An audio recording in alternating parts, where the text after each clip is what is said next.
Graças e paz, meus queridos e amados irmãos, como é que vocês estão? Espero que vocês estejam extremamente bem, desfrutando da paz que excede todo entendimento, que a gente só pode encontrar no nosso Senhor e Salvador Cristo Jesus. E hoje a gente está aqui nesse canal para mais um vídeo, mais um Praticando a Palavra Podcast. Esse é um quadro que eu criei aqui para o canal, para a gente conseguir tirar a teoria das Escrituras e colocar na prática das nossas vidas.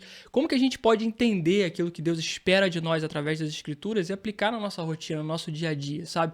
Esse é um assunto muito caro para mim e eu acredito que também vai fazer muito sentido para você, então por isso que eu elaborei esse quadro, eu chamo de Praticando a Palavra Podcast, porque ele é bem mais espontâneo, então eu ligo as coisas aqui, coloco o microfone, a gente lê a palavra junto e a gente vai discernindo em cima dela, interpretando, inferindo aquilo que o texto está dizendo. Eu vou me ater especificamente no texto de Lucas 19 a partir do versículo 20, tá?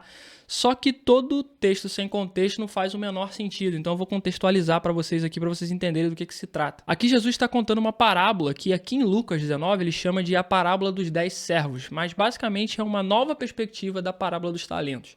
A gente conhece essa parábola aqui como a parábola dos talentos, ela é mais famosa com esse nome, com esse título. Aqui ele chama 10 servos e entrega a cada um 10 moedas de prata, então ele é mais igualitário, ele é mais equivalente, né?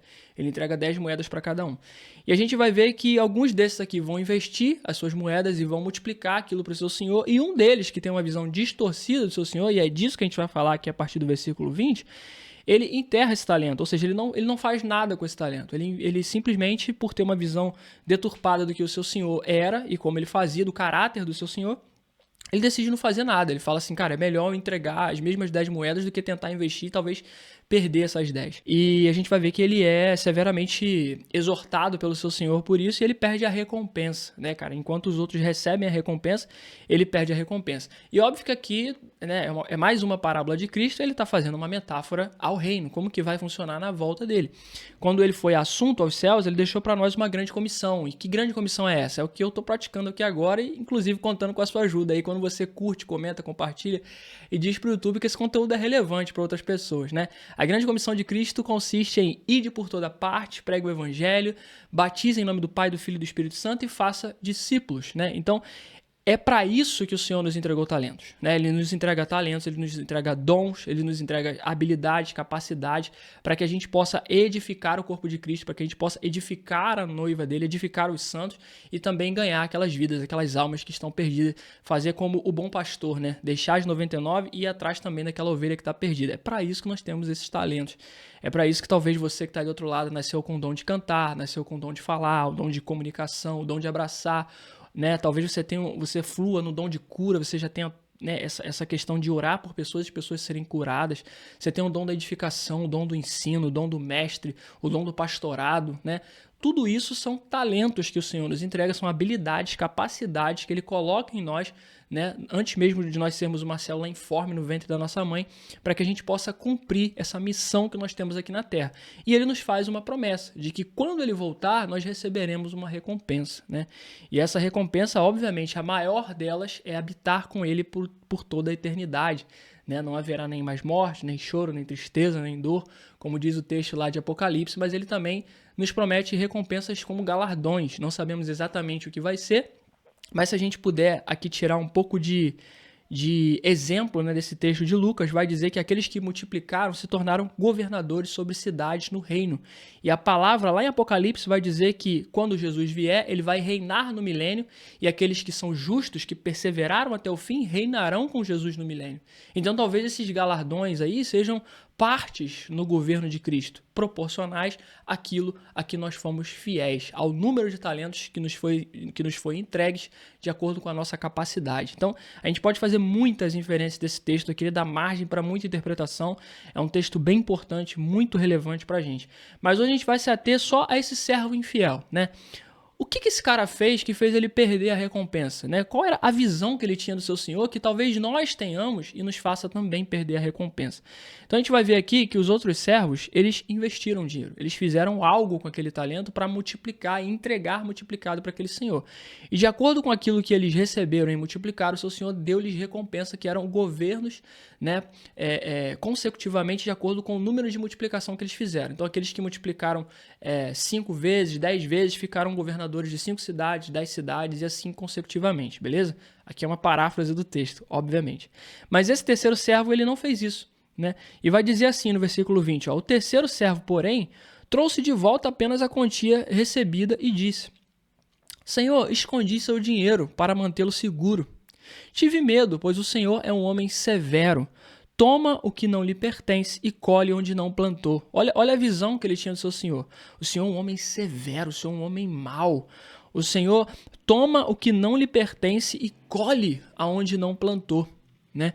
Então ele tinha essa visão distorcida do Senhor. Cara, a gente vai entender por que eu estou falando que ele tinha uma visão distorcida. Tá? Porque muitas das vezes a gente talvez olha para esse texto aqui e pensa assim, cara, mas beleza, ele convivia com esse Senhor, né? Talvez, de fato, esse Senhor dava indícios para ele de que ele realmente era um homem severo, um homem mau, um homem duro de coração. A gente, enfim, não sabe, a gente não consegue fazer uma inferência clara desse texto. Mas aqui, como a gente sabe que Jesus está se referindo ao próprio Deus, cara, Deus não é essa pessoa aqui que esse homem enxerga. E a gente vai entender que, na verdade, ele enxerga da própria perspectiva de quem ele era, ou seja, da perspectiva de quem o servo era. E aonde que esse texto vai entregar isso pra gente? É aqui no versículo 21. Que vai dizer que o seu Senhor olha para ele e diz assim, ó, servo mau, exclamou o Senhor. Suas próprias palavras o condenam. Servo mau, suas próprias palavras o condenam. Se você sabia que sou homem severo, que tomo onde não me pertence e colho onde não plantei, por que não depositou meu dinheiro? Pelo menos eu teria recebido com juros, né? Cara, se você queria ser um pouco mais acomedido, se você queria ter um pouco mais de segurança, né? Trazendo para nossa linguagem de hoje, você não precisava ter investido na bolsa de valores, nos fundos imobiliários, né? Que são investimentos de risco. Você poderia pelo menos ter investido na poupança. Né? Mesmo que rendesse 0,5 ao ano, pelo menos renderia alguma coisa. Quando eu voltasse, teria alguma coisa para eu receber a mais do que o que de fato eu te entreguei. Mas você não fez nada, você simplesmente ficou parado, esperando. E agora você quer receber uma recompensa, né? Só que o que me chama a atenção é a forma com que o seu Senhor chama ele chama ele de servo mau. E aqui eu fiz algumas comparações em várias versões da Bíblia, tá? Eu tô lendo aqui para vocês a versão NVT, que é a nova versão transformadora. Ela tem uma linguagem um pouco mais poética, mais simples assim de se entender, mas eu li outras versões que são um pouco mais fidedignas, mais fiéis ao original, né? O texto, no caso grego aqui, a gente está lendo o Novo Testamento está escrito em grego.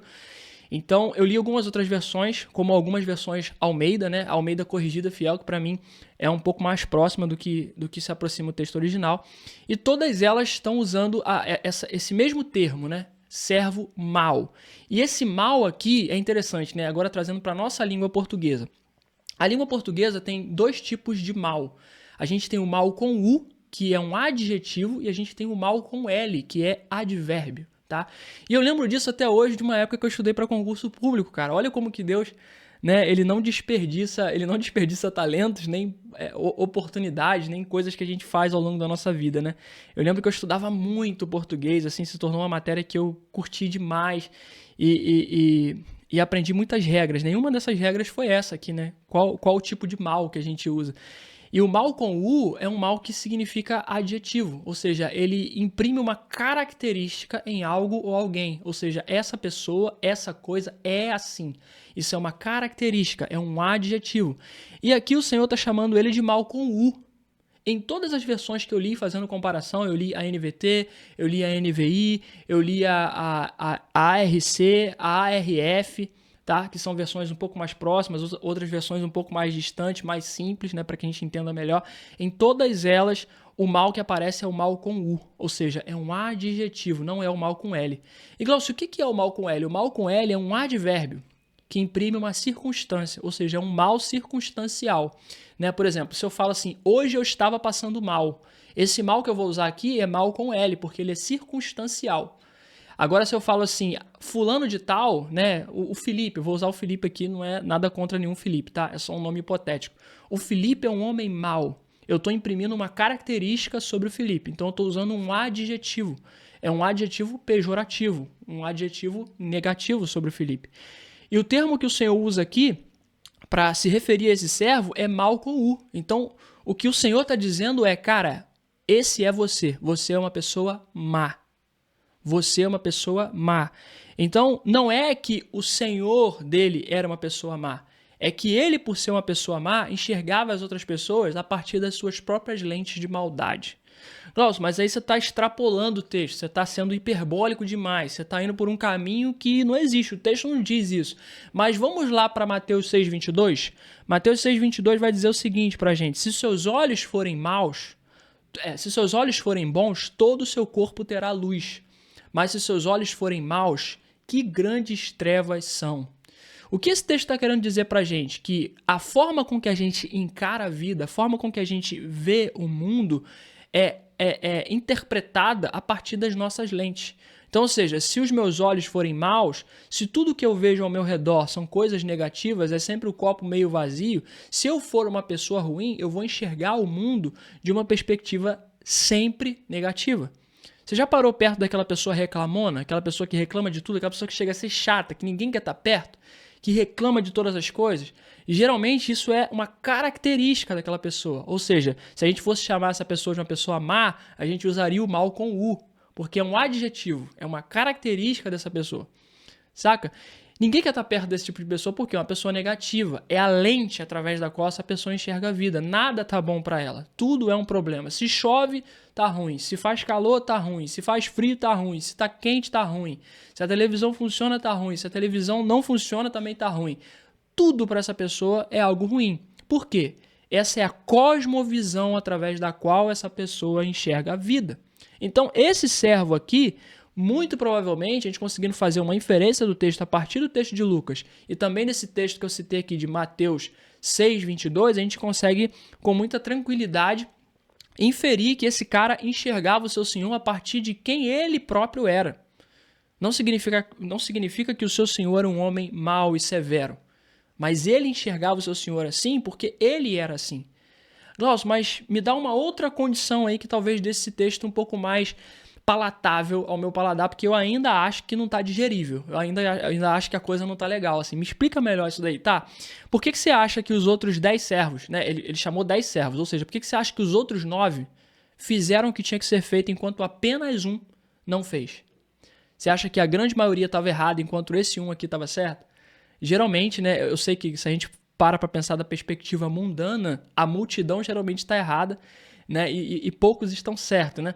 Mas em se tratando de uma parábola onde as pessoas fizeram aquilo que o Senhor, que a gente sabe que é justo, pediu para fazer o que fizesse, e apenas uma pessoa não fez, alguma coisa tem de errado com essa uma pessoa, né? É tipo aquela pessoa, você já viu você deve conhecer alguém assim, né? Uma pessoa que entra em vários relacionamentos e toda hora termina e não tô falando só de relacionamento amoroso não, mas relacionamento de amizade também, né? A pessoa arruma problema com todo mundo, cara. Todo mundo que tá em volta daquela pessoa é um problema pra ela. Não, porque fulano isso, fulano aquilo, eu não gosto dessa pessoa, eu não gosto de ciclano, eu não gosto de beltrano, eu não gosto desse trabalho, eu não gosto desse emprego.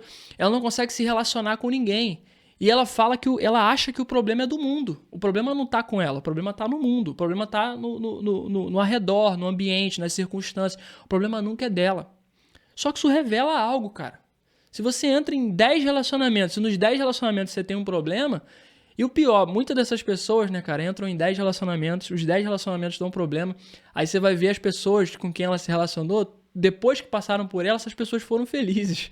Essas pessoas tiveram outros relacionamentos que deram certo, que prosperaram, e essa pessoa ali que acha que todo mundo tá errado e ela tá certa, ela tá ali ainda batendo cabeça e repetindo o mesmo ciclo.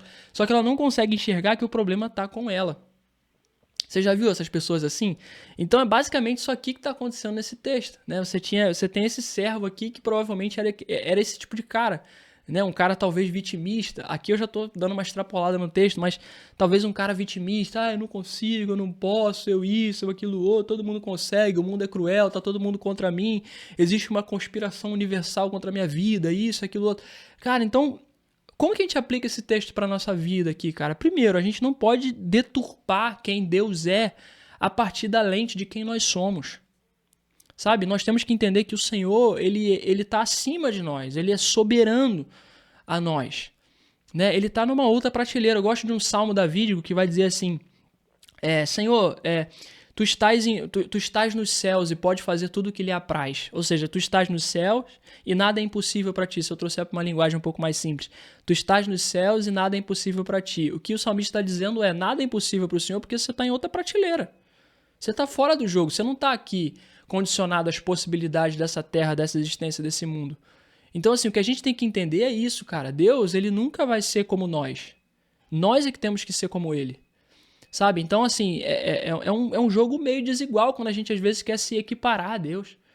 Sabe? A gente acha que Deus tem que se adequar às nossas vontades, tem que se adequar ao nosso caráter, tem que se adequar àquilo que a gente quer, àquilo que a gente faz. E a gente faz birra, faz pirraça. E algo que eu tenho aprendido, querido, é que a sua pirraça não vai mover o coração de Deus, não. O que move o coração de Deus, querido, é oração e fé. A palavra de Deus vai dizer que sem fé é impossível agradar a Deus. Ela não vai dizer que com pirraça é possível agradar a Deus. Não é sobre isso. Então, o que a gente vê aqui é esse servo enxergando o seu senhor a partir da sua ótica negativa de enxergar a vida. Então, talvez você esteja aí do outro lado e você enxerga a vida de uma forma negativa. Ó céus, ó vida, tudo é horrível, tudo é... Ai, meu Deus, que dificuldade, eu isso, aquilo. Cara, dificuldade todos nós vamos passar. O próprio Jesus disse para nós, no mundo tereis aflições, mas tem de bom ânimo, porque eu venci o mundo. Sabe, o próprio Cristo deixa essa ressalva pra gente, ó, a vida não é um morango, a vida não vai ser facinho, não vai ser mel na chupeta. Não foi pra ele, que era o Filho de Deus. Você para pra pensar, olha pra vida de Jesus. Ele teve uma vida incrível na Terra? Não teve, cara. Ele veio pra cá pra ser negado, pra ser insultado, pra ser cuspido, pra apanhar, pra ser açoitado, pra morrer de forma maldita, mesmo sendo a pessoa mais bendita que já passou por essa terra. Aí nós nos achamos a última Coca-Cola do deserto, o alecrim dourado que nasceu no campo e não foi semeado. Aí nós achamos que pra nós vai dar tudo certo. Então você entende que às vezes nós enxergamos Deus com essa visão distorcida, achamos que Deus é uma pessoa ruim porque nós enxergamos ele a partir de quem nós somos. A partir das nossas lentes, dos nossos óculos. E é isso que esse texto nos chama a fazer, sabe? Tire os seus óculos, cara. Né? Eu sei que talvez aí tem muita gente assim como eu que é míope, e aqui é óbvio que eu estou fazendo uma metáfora. Se você tirar os seus óculos, você não vai enxergar nada. Mas o texto está convidando a gente para fazer isso. Tire os óculos da negatividade. Tire os óculos do seu filtro de maldade. A gente tem que pensar também que depois da queda, cara, o homem é inclinado ao pecado. Nós somos inclinados ao pecado. Por mais que nós estejamos aqui, eu e você, como cristãos, pessoas convertidas, pessoas que tiveram seu encontro verdadeiro com Cristo, cara, nós ainda somos inclinados ao pecado. Todos os dias eu levanto da minha cama e eu sou inclinado a fazer coisas mais. A brigar, a insultar, a falar mal, a fazer fofoca, a tirar vantagem. E você, do outro lado, é a mesma coisa, cara. Se você disser que não, você está mentindo. E mentir já é um pecado. Você entende? Nós somos inclinados ao pecado. Então, se nós queremos enxergar Deus através do nosso filtro, nós vamos enxergar um ser que é santo a partir do filtro do pecado. Então, não faz sentido. Se Deus é santo, significa que ele é separado, ele não habita onde está o pecado. E como que nós queremos enxergar ele através das nossas lentes, se as nossas lentes são pecadoras? Perdão, querido, se tiver mudado alguma coisa no vídeo aí, enquadramento, iluminação, alguma coisa nesse sentido, foi porque minha câmera descarregou, eu tive que tirar ela dali, botar para carregar e voltei algum tempo depois, a luz já é outra, então você já imagina, né? Esse aí é um dos perrengues que a gente passa para gravar vídeo. Mas retomando o assunto, você entende isso, cara? Você entendeu o que eu tô querendo dizer com esse texto? O que esse texto está nos chamando a entender? Cara, aquilo que você é também distorce a forma com que você enxerga Deus. Grava isso no seu coração. Aquilo que você é distorce a forma com que você enxerga Deus. É por isso que antes de Deus nos entregar qualquer coisa, porque que geralmente, né, na grande maioria das vezes, quando a gente começa a caminhar com o Senhor, Ele nos faz uma promessa, mas antes de entregar essa promessa, Ele nos leva a um processo. Porque é muito óbvio, né? E você já deve ter ouvido falar isso aí em diversos lugares, em diversas formas diferentes. É porque ele está muito mais preocupado com o que você se torna, com o que de fato você recebe. Não é sobre o que você tem, é sobre quem você é. Porque a partir do que você é, você enxerga Deus. Então ele precisa primeiro mudar o seu caráter. E é interessante porque a gente está falando de adjetivo. E adjetivo aqui é característica. E a palavra caráter vem justamente daí, de característica. Né? O caráter é a sua personalidade, é aquilo que você é, ou melhor, é aquilo que você se tornou. Porque aquilo que você é o plano perfeito de Deus. É aquilo que Deus estabeleceu antes de você ter nascido. Só que ele te manda aqui para a Terra, ele te manda para um casal de pessoas que geralmente são seus pais terrenos, e eles te criam. Você é exposto a contemplar aquilo que eles são, você aprende tudo que você sabe com eles. e com a sociedade na qual você convive ao seu redor, e você se torna essa pessoa. Esse caráter ele é agregado a você, mas não significa que você seja aquilo. Quantas e quantas pessoas, querido, que você não conhece com testemunhos assim, que eram pessoas completamente se tornaram, né? Se tornaram pessoas completamente pregressas na vida, que levaram vidas completamente tortuosas, se perderam no crime, se perderam no tráfico, se perderam na bebida, na prostituição, em vários contextos de vida completamente absurdos, e Deus foi lá, resgatou, limpou, como o salmista diz, né? Tirou do lamaçal de pecado, restaurou a vida, reconstruiu aquela pessoa, e hoje essa pessoa é uma bênção. Mas não é que essa pessoa foi transformada naquilo. Ela foi restaurada naquilo, porque ela já era aquilo. Era o plano perfeito de Deus. Sabe, nós somos, cara, de certa forma, aqui eu vou fazer uma conjectura minha, tá? Você não precisa crer nisso, mas nós somos, de certa forma, um exemplo do jardim, né?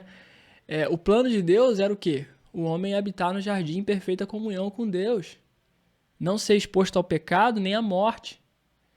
Só que o homem foi lá, desobedeceu a Deus e a partir de então ele foi exposto ao pecado que levou ele à morte. A partir daquele momento eu ouvi uma frase esses dias que mexeu muito comigo. Ele falou assim, a partir do momento que o homem come do fruto, a terra passa a querer matá-lo o tempo inteiro. E vê se não é isso, cara. Sabe, começam a crescer ervas daninhas, ervas venenosas, os animais que antes viviam em harmonia com o homem começam a predá-lo, querer matá-lo. O próprio homem começa a querer matar outros homens e surgem doenças, surge cansaço, surge o câncer, surge tantas outras coisas. A terra, de fato, começa a querer matar o homem. E isso foi o pecado que fez. Então, o que o Senhor está nos chamando a fazer aqui através da transformação de caráter é passarmos a enxergá-lo da forma que de fato ele é. Então, quando Deus nos transforma, não é só para o nosso benefício próprio, sabe? É para benefício do próximo e também para que a gente comece a enxergar ele a partir da perspectiva correta de quem ele é. Porque se a gente passa a ter um caráter mais parelho com o dele, ou seja, se a gente passa a ser mais parecido com Cristo, que é o grande plano do Senhor, desde que ele nos chama até ele terminar a obra na nossa vida, quando ele nos recolhe ou quando ele voltar para nós, é fazer-nos parecidos com Cristo, mais parecidos com o Filho, com o unigênito. E a partir do momento que isso acontece, a gente começa a entender como é o caráter de Cristo. Então a gente começa de fato a entender quem é o nosso Senhor. E o que ele é capaz de fazer. Como que de fato ele age. Qual é o caráter verdadeiro dele. E a gente para de ver ele a partir dessa visão distorcida que nós temos, que é a visão do pecado. Então é isso que esse texto está nos convidando a fazer hoje. Essa é a aplicabilidade que nós temos que ter com a nossa vida. Essa é a aplicabilidade que nós temos que trazer para a nossa vida, sabe? A gente tem que parar de tentar enxergar Deus a partir daquilo que nós somos e começar a enxergar Deus a partir do que de fato ele é. E isso passa por uma metanoia, isso passa por Romanos 12:2. Não nos conformarmos com o padrão desse século, mas transformarmos-nos pela renovação do nosso entendimento, a renovação da nossa mente, para que a gente possa conhecer qual a boa, perfeita e agradável vontade de Deus para nós. A partir da transformação, da metanoia do nosso caráter, a gente muda as nossas lentes e a partir disso a gente consegue entender quem de fato Deus é. Porque antes disso, nós só vislumbramos distorções. Nós estamos igual aquele cego que o Senhor cura e ele passa a enxergar parcialmente. Ele enxerga homens como se fossem árvores. É exatamente assim que a gente vê. A gente vê só um vislumbre, mas a partir do momento que o nosso caráter vai sendo transformado de glória em glória, que ele vai sendo transmutado, a gente começa a enxergar Deus como de fato ele é. E outra coisa interessante para nós finalizarmos aqui, esse vídeo não ficar muito grande, a câmera não descarregar de novo, porque ela já está descarregando. 25 vai dizer, mas Senhor, disseram eles. No 24, então voltando-se para os outros que estavam ali perto, o rei ordenou, tomem o dinheiro deste servo mau e deem ao que tem 10 moedas. E aí os outros perguntaram assim, Senhor, mas ele já tem 10. Então o rei respondeu, sim, ao que tem, mais lhe será dado. Mais do que nada tem, até o que tem lhe será tirado. E quanto a esses seus inimigos, que não queriam que eu fosse rei sobre eles, tragam-nos aqui e executem-nos na minha presença. A gente vai se ater aqui só ao versículo 26, né?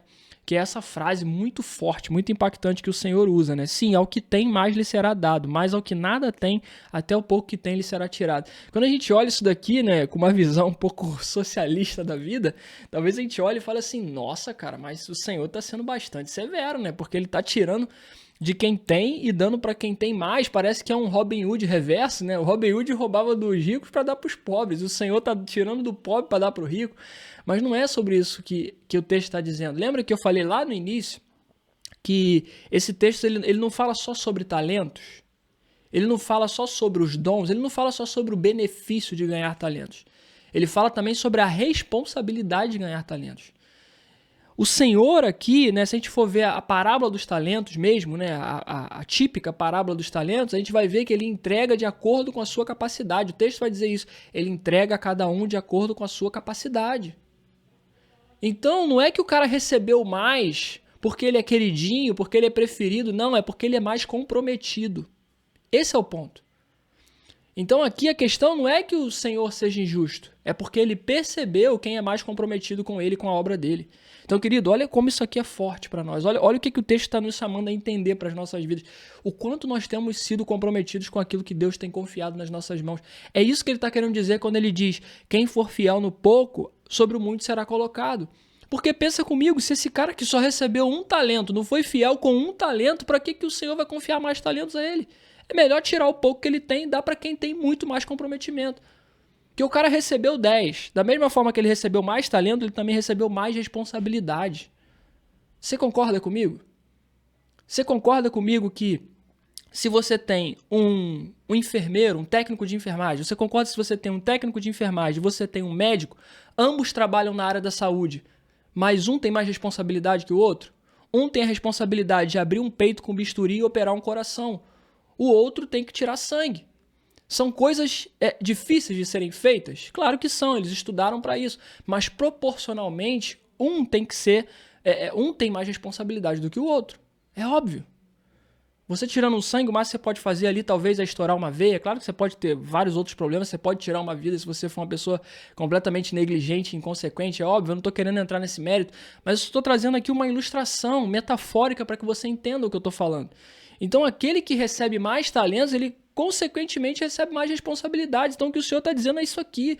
Não é no sentido de, eu dei para esse daqui porque ele é meu preferido, ele é meu predileto. Não, cara, Deus não tem filhos prediletos, ele tem filhos mais comprometidos. Ele tem filhos que são mais comprometidos com a obra dele, que tem mais responsabilidade com aquilo que ele confia. E por isso que ele confia mais. É por isso que talvez na sua igreja ou nos lugares que você habita eclesiasticamente ou não, você perceba que tem pessoas que, cara, fluem em mais dons do que talvez algumas outras pessoas ou talvez que você próprio. E talvez você tenha esse questionamento, fala assim, nossa, parece que Deus só dá responsabilidade pro fulano, parece que as pessoas só veem capacidade no fulano, parece que só o fulano isso, só o fulano aquilo. Cara, para pensar, talvez o fulano seja mais comprometido que você. Não é sobre predileção de Deus, é sobre o comprometimento que você tem para com ele. Deus ama todos os seus filhos, mas tem filhos que amam mais a Deus do que outros. Ele só é recíproco. A questão é essa. Então, queridos, é isso que esse texto tem para revelar pra gente. Eu, sinceramente, cara, achei bem profundo isso daqui.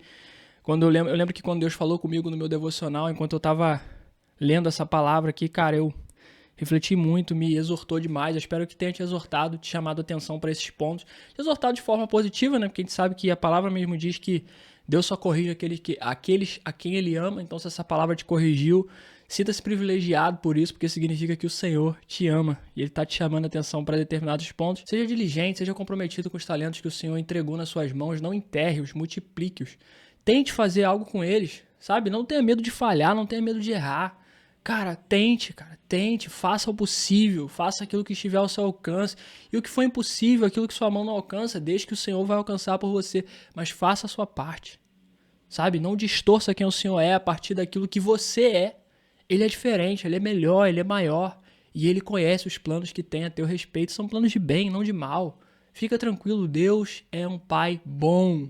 Deus é um Pai bom, tá? Ele vai se orgulhar no final de olhar para você e falar, cara, você tentou, desde que, claro, né, você tem o coração no lugar e você faça isso com a intenção correta, né, que é edificar o corpo, edificar a igreja, edificar a noiva de Cristo e cumprir a grande comissão, porque é para isso que Ele nos entrega esses talentos, né, Ele quer nos achar fiel, cara, e eu espero de verdade, essa é a minha oração para que Ele nos encontre. Beleza? Espero que esse vídeo tenha edificado você. Se fez sentido, deixa nos comentários aí qual foi o ponto alto, o ponto chave. Cara, deixa um comentário aqui, cara, mesmo que seja um amém, um aleluia, qualquer coisa assim, porque isso ajuda muito o algoritmo do YouTube a entender que esse vídeo é relevante, cara. Eu sei que tem muita gente aqui que às vezes assiste o vídeo todo, depois, cara, sai daqui e vai embora. Né? Talvez você esteja assistindo na televisão, tenha um pouco mais de dificuldade, mas se você puder, para me ajudar, entra no celular rapidinho, né? Deixa um comentário, deixa alguma coisa aí só para o YouTube entender que esse vídeo foi de fato relevante para você, que te tocou de alguma forma e ele vai entregar para outras pessoas. Beleza? No mais é isso, curte, comenta, compartilha, se inscreve se você ainda não se inscreveu, é só clicar aqui embaixo no botãozinho inscreva-se, ativa as notificações para você não perder mais nada e no mais é isso aí, que Deus abençoe grandemente a sua vida e o seu dia, você, sua casa, sua família, seus planos, seus projetos, tudo de acordo com a vontade dele, porque a vontade dele é sempre melhor do que a nossa e não se esqueça, Jesus é o centro. Até mais, tchau, tchau.